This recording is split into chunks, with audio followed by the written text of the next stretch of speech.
U.S. deportation flights to Venezuela have resumed, with another flight landing there overnight. And today, an appeals court will hear arguments over a federal judge's order blocking the Trump administration's continued use of the Wartime Alien Enemies Act to conduct these deportations.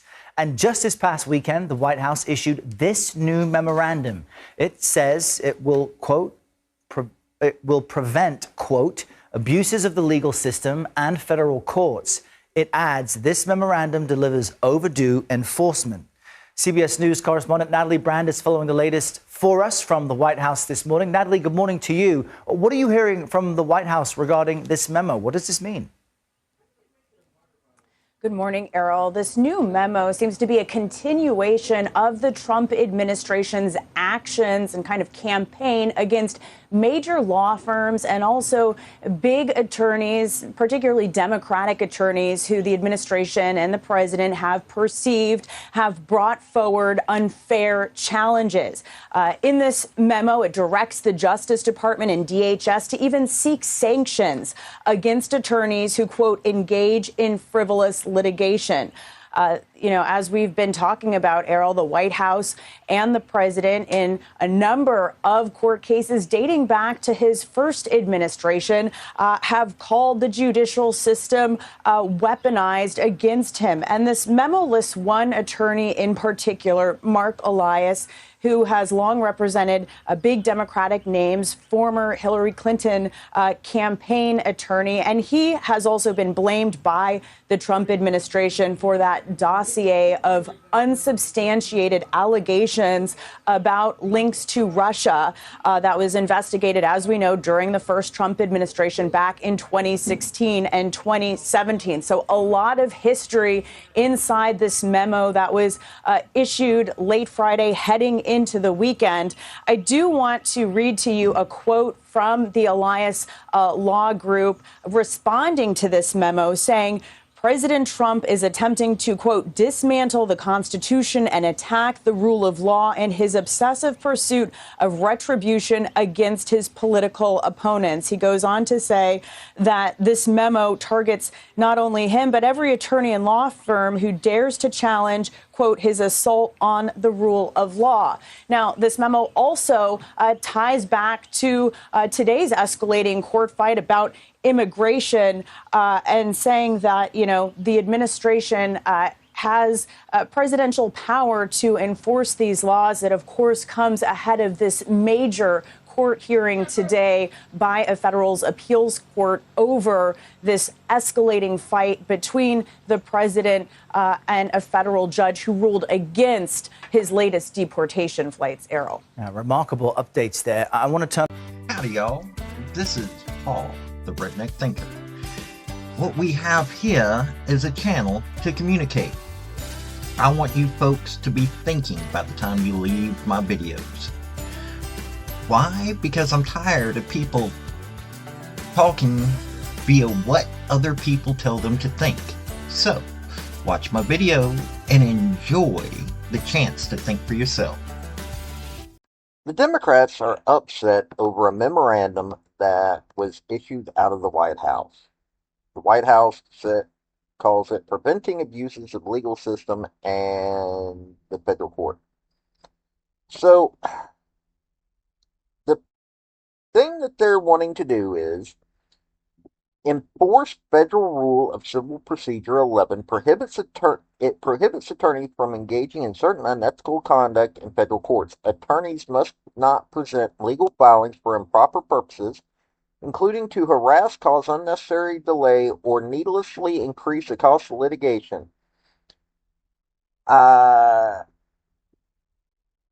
Section B, subsection 1, attorneys must ensure that legal arguments are warranted by existing law or by a non-frivolous argument for extending, modifying, or reversing existing law or for establishing new law.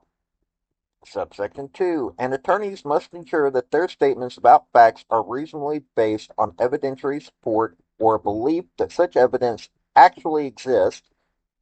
Subsection 3 and 4, when these commands are violated, opposing parties are authorized to file a motion for sanctions.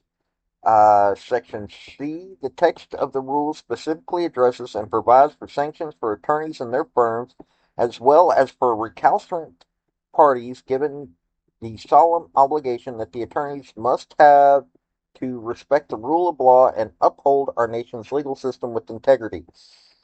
Furthermore, Rule 3.1 of the Model Rules of Professional Conduct provides a lawyer shall not bring or defend a proceeding or assert or controvert an issue therein unless there is basis in law, in fact, for doing so that is not frivolous, which includes good faith argument for an extension, modification, or reversal of existing law. Okay, so he's wanting that enforced.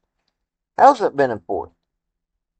And most everybody is talking about his thing about Mark Elias, the dossier. We all know about that. But one of his main concerns on this is the immigration system. Whereas in this letter it says, where rampant fraud and meritless claims have supplanted the constitutional and lawful basis upon which the President exercises core powers under Article 2 of the Constitution, likewise replete with examples of unscrupulous behaviors by attorneys and law firms. Okay, it goes into it talking about how they coach clients to conceal their past or lie about circumstances worse when asserting their asylum claims on attempt to circumvent immigration policies. Okay, so let's listen to Tom Homan talk about some of this, where he got fed up with an ABC News person that was interviewing him. So just because someone hasn't been arrested and charged with a crime yet, doesn't mean they're a member of a gang.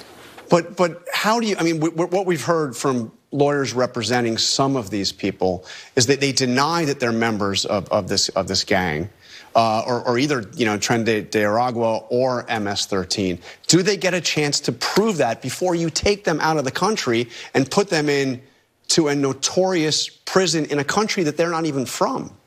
I mean, do they have any due process at all? Confident. Look, due process. Where was Lake and Ronnie's due process?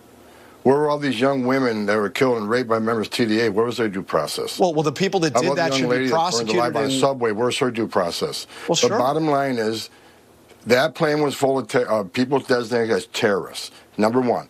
Number two, every Venezuelan migrant on that flight was a TDA member based on numerous criminal investigations, on intelligence reports, and a lot of work by ICE officers. Matter of fact, 2 days after that flight took off, I even had a discussion with the acting director of ICE, and he reiterated that every Venezuelan on that plane was a known member of the TDA. So a lot of officers, a lot of criminal investigators, special agents who've done this for decades, looked at the intelligence information, the criminal investigation information, all the various social media and surveillance and government records and public records, and they are confident that they're all members of the TDA. And I'm not surprised that a member of the family saying they're not a member of the TDA. But they were given due process according to the laws on the books. See, that's the difference between the Trump administration and Biden administration. We're actually using the laws on the books to enforce immigration law and secure the border at the highest level it's ever been. The Biden administration not only ignored the law, they violated the law. Like District Court and District 5 said that not only are they violating law, they're actually ignoring the law altogether. We are using the laws on the books to enforce our borders, immigration laws, and the interior enforcement enforcement. If you look at the border numbers, are down 96%. We already got 40,000 criminals removed by ICE in the interior, which more was done in 6 weeks than the Biden administration did in a year. We're using the laws on the books. We're not making this up. Everything we've done is based on a statute that was enacted by Congress and signed by the president. The president quickly, by proclamation, invoked the authorities he has under the Alien Enemies Act, which he's allowed to do. But let me ask you one specific example, and there are many. But one specific example is somebody that was on one of those flights. His name is Jersey Reyes Barrios. He is was a professional soccer player in Venezuela, and his lawyer says that he was caught up in this because he had a tattoo that he said was chosen because it is a tattoo that is similar to the logo of his favorite soccer team, Real Madrid. It says he's got no criminal record whatsoever and has never been a gang member. Now that person is now apparently in that prison in El Salvador with no ability now to contact his lawyer, no rights as far as they can tell, no rights at all to defend himself or prove his innocent. I mean, what happens to somebody like that? Well, look, they can make those claims, and of course we have information that says the complete opposite. As a member of TDA, affiliate with TDA, which again, will you release that information? It's a terrorist organization. Will you release the information? Look, that's going to be that will be litigated in the courts with this judge. I'm not going to get into every specific case because there's 260 cases. We got to count on the men and women who do this every day for a living, who designated these people as members of TDA through, like I said, various law enforcement methods. This will be litigated, but as of right now, I've been assured by the highest levels in ICE that every one of these members, every one of these men is one of those members of TDA. There's going to be more litigation on this case, I'm sure. But what was done by the Trump administration was exactly in accordance with federal law, again, enacted by Congress and signed by the president. We're not making this up. We're enforcing laws around the books. All right, let me turn to the situation at the border itself. You have now more than... I personally think that this needs to be enforced. It should have been enforced a long time ago.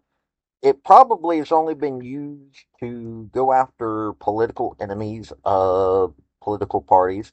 But in this case, there is a valid reason to start going after these lawyers who are destroying our immigration system by allowing these terrorists, these criminals into our country, and they're defending them. They're telling their clients to lie. They're telling their clients to do all these things. Well, guess what?